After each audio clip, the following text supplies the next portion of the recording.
നമുക്കൊരു അവിയൽ ഉണ്ടാക്കിയാലോ? അപ്പൊ അതിനായിട്ട് ആദ്യം വെജിറ്റബിൾസ് കട്ട് ചെയ്യാം. നമുക്ക് വെജിറ്റബിൾസ് എല്ലാം കട്ട് ചെയ്യാം. ഓക്കെ,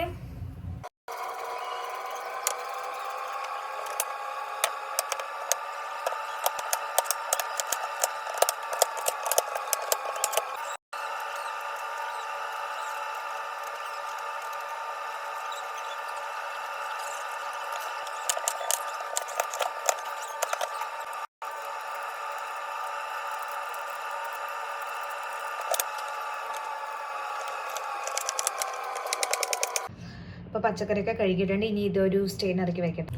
ഇനി ചെറിയ ജീരകവും ചെറിയ ഉള്ളിയും അതേപോലെ പച്ചമുളകും കറിവേപ്പിലും എല്ലാം കൂടെ നമുക്കൊന്ന് ചതച്ചെടുക്കാം. ഞാൻ നിറയെ വെജിറ്റബിൾസ് ഉള്ളതുകൊണ്ട് വലിയൊരു കടായി പോലത്തെ ഒരു ചെമ്പ് എടുത്തിട്ടുണ്ട്. നമുക്ക് അതിലേക്ക് ആദ്യം കുറച്ച് എണ്ണ ഒഴിച്ചിട്ട് ഈ വെജിറ്റബിൾസ് ഒക്കെ ഒന്ന് സോട്ട് ചെയ്തെടുക്കാം.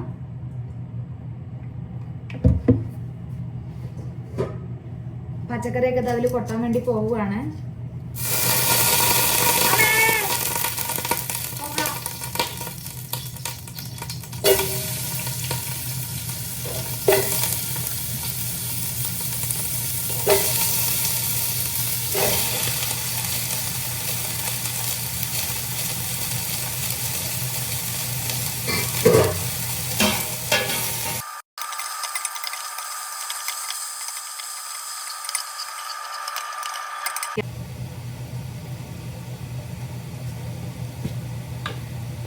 കുറച്ച് മഞ്ഞപ്പൊടി,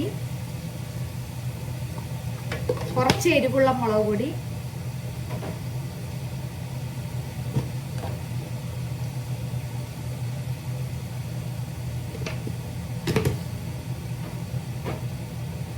കുറച്ച് ഉപ്പ്. സെറ്റ്. ഇടയിൽ അടി പിടിക്കുന്നുണ്ടോ എന്ന് ചെക്ക് ചെയ്യണം കേട്ടോ. തേങ്ങ, മഞ്ഞപ്പൊടി, ചെറിയ ജീരകം, കറിവേപ്പില, ഉപ്പ്, പച്ചമുളക് ഇതെല്ലാം കൂടി ഇട്ട് ഞാൻ ചെറുതായിട്ടൊന്ന് ചതച്ച് വെച്ച പോലെ ആക്കിയിട്ടുണ്ട്. ഓക്കെ, ഇതിൽ നിന്ന് തന്നെ വെള്ളം ഇറങ്ങി വരുന്നുണ്ട് കേട്ടോ. അപ്പോൾ എക്സ്ട്രാ വെള്ളം വേണ്ടി വരില്ല എന്ന് വിചാരിക്കുന്നു. എന്തായാലും വേവൊന്ന് നോക്കാം. വെന്തില്ലെങ്കിൽ മാത്രം നമുക്ക് വെള്ളം ആഡ് ചെയ്ത് കൊടുക്കാം. ഓക്കെ, അപ്പം നമുക്ക് വെയിറ്റ് ചെയ്യാം. കഷ്ണങ്ങളൊക്കെ വെന്തുണ്ടോ എന്ന് ചെക്ക് ചെയ്ത് നോക്കാം.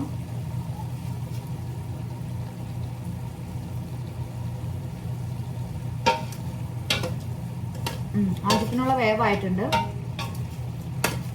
നമുക്കിനി തൈര് ഒഴിച്ചു കൊടുക്കാം. ക്വാണ്ടിറ്റി എത്രയാണെന്നൊന്നും ഓർമ്മയില്ല. ഒരു ഏകദേശം കണക്ക് വെച്ച് നമുക്ക് അങ്ങ് ഒഴിക്കാം. നാട്ടിൽ അത്ര പുളിപ്പില്ലാത്ത തൈരാണ് കേട്ടോ. അപ്പൊ ഇത്തിരി കൂടിയാലും കുഴപ്പമൊന്നുമില്ല. പുളിപ്പ് കൂടാൻ പറയാനൊന്നുമില്ല. തൈരൊന്ന് വെന്ത് വരട്ടെ. ഓക്കെ, തൈര് ഒഴിച്ചു കൊടുത്തിട്ടുണ്ട്. ഇനി ഇത് മിക്സ് ആക്കാം.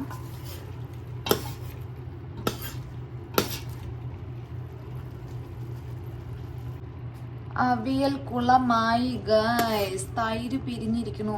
അപ്പൊ എന്തോ ഒരു മിസ്റ്റേക്ക് ഞാൻ ചെയ്തല്ലോ. വെള്ളം കംപ്ലീറ്റ് ആയിട്ട് വറ്റാത്തത് കൊണ്ടാണോ? അയ്യോ, തൈര് എന്തെങ്ങനെ ഇരിക്കുന്നേ. അയ്യോ, ഇത്രയും വെജിറ്റബിൾസ് അപ്പോ വേസ്റ്റ് ആവുമോ? തിളയ്ക്കാൻ വിടാൻ പറ്റില്ല അല്ലേ? അങ്ങനെയുണ്ടോ? അയ്യോ, ഇതിപ്പോ എന്തെങ്ങനെയായി? അവിയൽ കുളമായെങ്കിലും ഞാൻ അങ്ങനെ വിടാൻ ഉദ്ദേശിക്കുന്നില്ല. കളയാൻ തോന്നുന്നില്ല. ഇത്രയും വെജിറ്റബിൾസ് ഞാൻ എൻ്റെ ഹാർഡ് വർക്ക്, എൻ്റെ ടൈം എല്ലാം പോയില്ലേ. ഇതെങ്ങനെ റിപ്പയർ ചെയ്ത് കഴിക്കാൻ പറ്റുമെന്ന് നമുക്ക് നോക്കാം. ആ തേങ്ങാക്കൂട്ട് ഇതിലിട്ട് കൊടുക്കാം. ഓക്കെ,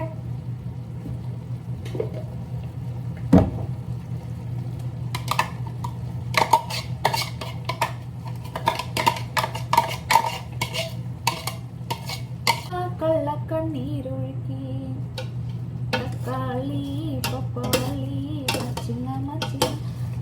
ചിങ്ങയോട്ടത്ത് പിച്ച നടന്ന് ചൊല്ലി. കഴിച്ച് നോക്കുമ്പോ എങ്ങനെയുണ്ട് നമുക്ക് നോക്കട്ടെ. ഞാൻ നോക്കട്ടെ കേട്ടാ.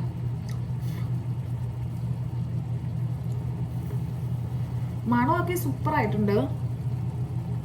കഴിക്കാൻ കൊള്ളുമെന്ന് മാത്രം അറിയാത്തുള്ളൂ.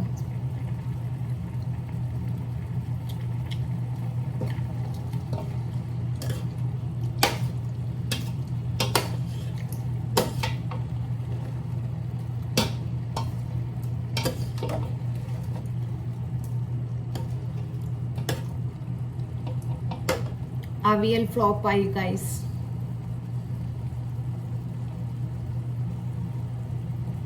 ഞാൻ പക്ഷെ ഇതിപ്പോൾ കളയില്ല, എൻ്റെ കെട്ടിയവന് കൊടുത്തു നോക്കട്ടെ. കഴിച്ചിട്ട് ആൾക്ക് മനസ്സിലാവുന്നുണ്ടോ ഇല്ലുണ്ടോ നമുക്ക് ചെക്ക് ചെയ്ത് നോക്കാം. മനസ്സിലാവുന്നില്ലെങ്കിൽ ഇക്കാക്ക് തന്നെ തിന്നാൻ കൊടുക്കാം. ഞാൻ ടേസ്റ്റ് ചെയ്ത് നോക്കിയപ്പോൾ ഇങ്ങനെയല്ല ഞാൻ കഴിച്ച അവിയൽ. പുളിപ്പ് പിന്നെ ഇല്ല, അത് നമ്മുടെ നാട്ടിലെ പുളിപ്പുള്ള തൈര് പോലെ ഇവിടെ കിട്ടില്ല. പക്ഷെ എന്നാലും ഒരു മെന വേണ്ടേ, എന്തോ എവിടെയോ തകരാറ് പോലെ. എന്താ ഞാനിപ്പോ ഇങ്ങനെ വെക്കട്ടെ, ഇക്ക വന്നിട്ട് നമുക്ക് ടെസ്റ്റ് ആക്കിയിട്ട് പറയാം. ഓക്കെ, പറഞ്ഞിട്ടൊക്കെ ചെയ്തൂടെ, ടേസ്റ്റ് ചെയ്തൂടെ? തക്കാളിച്ചോറും അവിയലും. അവിയൽ മാത്രമേ കഴിക്കൂ, ചോറിൻ്റെ കൂടെ കഴിച്ചാൽ അതിന്റെ ടേസ്റ്റ് അറിയില്ല. എന്നിട്ട് ഏക അഭിപ്രായം പറയും. എന്നിട്ട് വേണം എനിക്ക് വൈൻഡപ്പ് കൊടുക്കാൻ. എന്റെ 5 വ്യൂസിനെ കാത്തിക്കാണ്. ഉരുളക്കിഴങ്ങിന്റെ ടേസ്റ്റ് ഉരുളക്കിഴങ്ങിനുണ്ട്, പച്ചക്കറി അതുപോലെ തന്നെ. എന്ത്? പക്ഷെ അത് എന്തിന് ഇതിന്റെ കൂടെ വെച്ചു എന്നാണ് എനിക്ക് മനസ്സിലാകാത്തത്. ഇത്തിരി ഉറക്കെ പറയുന്നവരാണോ? എനിക്ക് വല്ല ചോറും വല്ല മോരുകറിയോ അവിയലും ലേശം സാമ്പാറും അങ്ങനെ ഉണ്ടാക്കി. ശരി, അത് ഇത് അവിയലിന്റെ ടേസ്റ്റ് ഒന്ന് പറയും നിക്ക, അതാ നിക്ക കണ്ടന്റ്. അവിയലിന്റെ ടേസ്റ്റ് തരക്കേടില്ല. ഓക്കെ, കഴിക്കാം. ഗ്രാൻഡഡ്.